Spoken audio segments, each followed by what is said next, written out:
They come from all over the world, from Kenya, Harambe, China, Ni hao, and many more.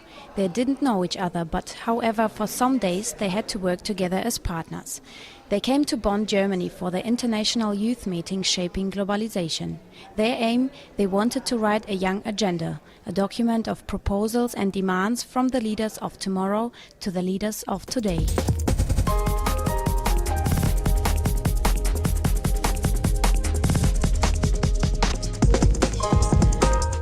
But before they could begin with their work, they needed to experience the challenge of international diplomacy. Therefore, they imitated an international UN summit on climate change and development aid.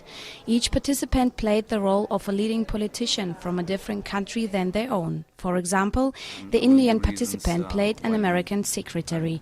The Chinese Prime Minister was played by a young man from Ghana. The faked UN summit wanted to write a new convention on climate change and development, and they debated for hours. Okay. It's 3 p.m. and we are waiting for the results of the discussions. Until now, nothing happened. It's 6 o'clock.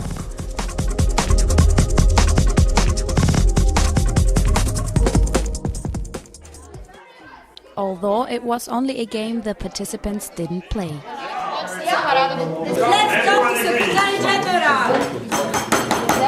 Please, you can go to the room and we still will separate the discussion.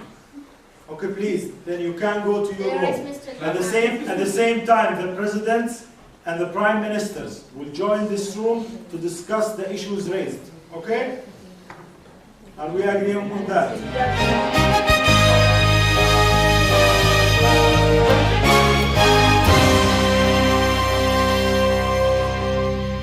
It all seemed like there was no agreement today and this conference would have been a failure.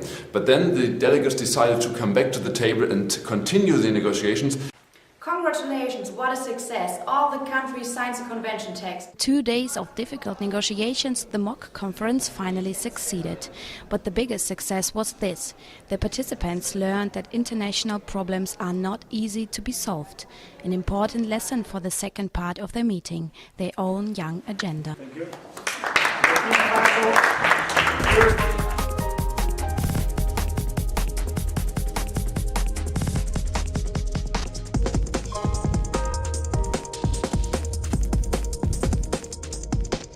In order to set an efficient agenda, 3 steps had to be taken. At first, the participants had the possibility to criticize the status quo. Then they had to explain their vision. In 3 groups, they discussed about climate change, aid and development, and global governance. Finally, they articulated precise demands for a better world. What I support the most is the concept of one world, one government, one race, one culture, one religion. We wanted to change the climate injustice and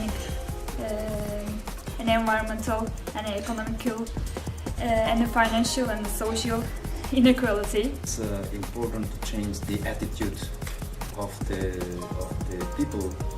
We demand 100% renewable energies. One of the demands that I've put on the agenda was that the natural resources should not be private property.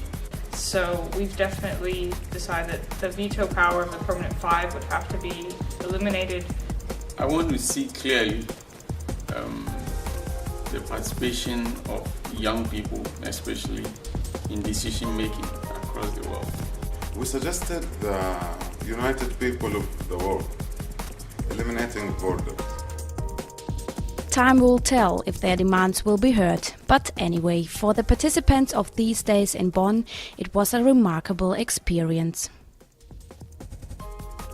I think our whole week is like very valuable for all of us here, because now then we understand better about the global issues. Chatting and talking and maybe exchanging ideas. Especially I met a lot of people from all over the world. You really get to know about the know-how of how UN works.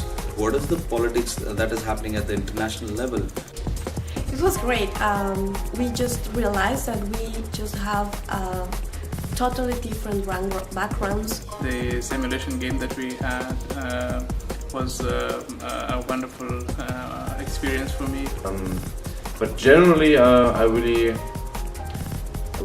forgot the question again. I wanted that the UN, the architecture or the organization of the UN changed. It's great that it's so long and it really gives you a chance to work through different aspects of the problem. It's great experience actually, hearing from different arguments from different cultures and from different countries. I had an incredible time. Before I came to Bonn, honestly, my views on certain global and world issues were very skewed. I believe that this program or conference is affecting everybody beyond just saying do you like it or not liking, because it's more than just enjoying the situation and being engaged with everybody. We are very, very happy and thankful to FES people that we are having fun in the evening. I like this experience very much because I got to see how the UN works. Having these discussions with people from all over the world adds a lot of different perspectives that you don't really get in the discussions that we just have here in Germany. I think that in this world, whatever you believe in and whatever you set your mind to do, you can do it.